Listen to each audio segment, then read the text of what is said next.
Halo pemirsa Mandiri Gemilang, dalam kesempatan kali ini ada sebuah video yakni perawatan AC mobil Honda CR-V. Selain penggantian freon, apa saja yang perlu dilakukan untuk perawatan? Kalau mobil teman-teman memiliki filter kabin seperti ini, dan ini memang sudah lama sekali, biasanya sobek teman-teman untuk filter kabin seperti ini. Dan letaknya pun juga mudah dijangkau. Ini hanya membuka dua baut saja pada laci. Di sini teman-teman, bautnya cuma dua dan bentuk bautnya pun juga umum digunakan, yakni memakai obeng plus. Rata-rata semua orang atau yang hobi dengan dunia oprek pasti memiliki salah satu obeng seperti ini teman-teman. Bila perlu, motor blowernya dicek sekalian untuk dibersihkan. Ini Honda CR-V tahun 2000-an teman-teman. Kalau kita lihat pada AC mobil ini sebenarnya masih dingin, namun untuk kondisi tertentu yakni kurang maksimal untuk kedinginannya, apalagi penumpangnya lebih dari satu. Untuk membuka atau melepas kondensor pun juga cukup mudah, tidak begitu sulit teman-teman. Dan ini ada salah satu bracket pada kondensor, ada dua, kiri dan kanan. Untuk membukanya pun juga cukup mudah, ini memakai kunci 10 mm atau 10 mili ukurannya. Posisinya di sini teman-teman agak sempit memang. Cuman untuk mengeluarkannya kondensor dari Honda CR-V ini juga nggak begitu sulit. Memang perlu waktu lama karena posisi atau tempatnya yang agak sempit. Bila perlu, radiator seperti ini dicuci sekalian teman-teman. Meskipun sudah ada kondensor yang sudah dicuci, yakni radiator ini juga langkah baiknya untuk dicuci sekalian. Bisa disemprot pakai selang misalnya kalau nggak ada alat semprot ya teman-teman. Untuk melepas pipa dari bawah sini juga cukup mudah. Lepas saja, ini ada dek atau penutup ruang bawah, ini juga mudah sekali untuk membukanya. Namun untuk knop atau kancingan pada dek ini kalau memang sudah lama biasanya rapuh atau rusak, dan itu untuk beli juga harganya murah sekali teman-teman. Ini kondensor sudah saya turunkan, tinggal dicuci sama penggantian filter dryer. Untuk mengganti filter dryer sendiri pun juga alatnya mudah ditemukan teman-teman, karena simpel sekali untuk alat untuk melepas filter silika dryer. Ini model filternya silika teman-teman, di sini posisinya.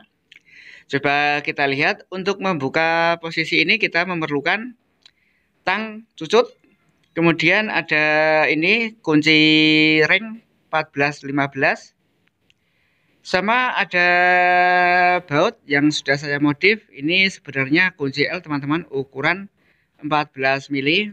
Namun karena kunci L ini jarang digunakan, saya memodifikasi sebuah baut seperti ini teman-teman. Ini baut 14 mm, kepala 14 mm, dan ada 3 mur untuk memperkuat ketika membuka sebuah penutup filter silika. Ini kadang kalau memang sudah lama macet sekali teman-teman, bisa saja rusak untuk penutup filter silika ini.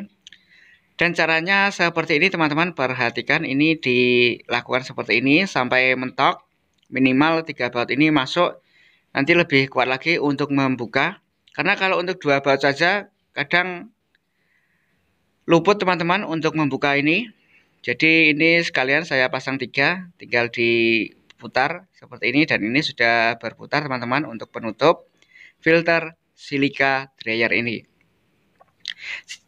Kita lihat pada filter ini teman-teman sudah lama sekali, dan oli kompresor, mungkin teman-teman bertanya oli kompresor bisa habis di mana? Ya salah satunya sebagai untuk pelumas untuk kompresor itu sendiri. Kemudian yang kedua, oli kompresor itu naik di filter silika ini.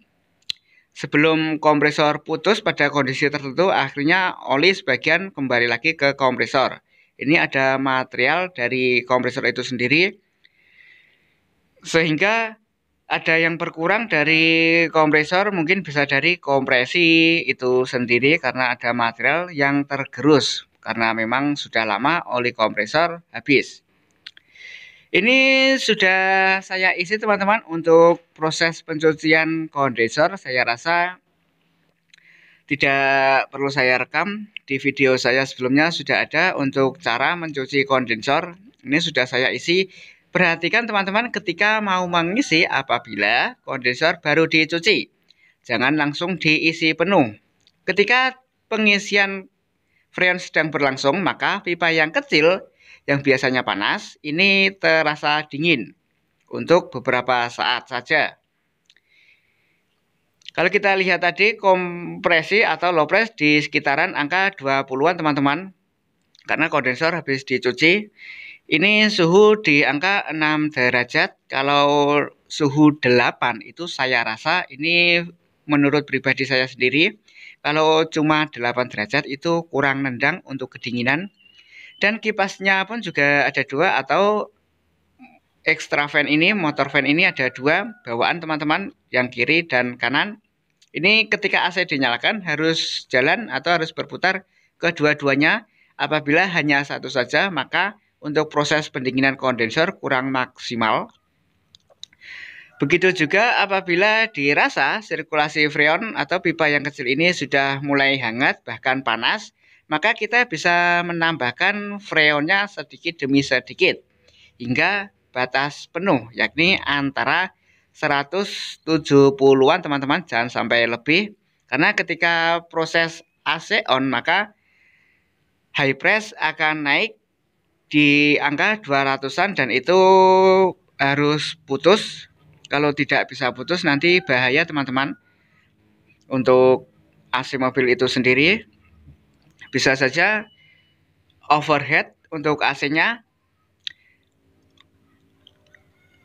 Ini sudah normal teman-teman kalau kita lihat pada sigles yang ada pada pipa 38 ini. Sebenarnya untuk perawatan AC mobil itu sendiri sederhana teman-teman, untuk kondisi tertentu yang mana AC posisi masih dingin dan tidak ada gejala sama sekali, maksudnya kompresor ngorok ataupun tidak ada keluhan sama sekali secara fisik atau secara luar teman-teman, dan itu hanya perawatan ringan saja seperti mobil ini. Hanya isi freon yang baru, kemudian diganti filter silika sama filter kabin. Oke teman-teman, terima kasih sudah menonton video ini. Semoga bermanfaat. Sampai berjumpa di video selanjutnya.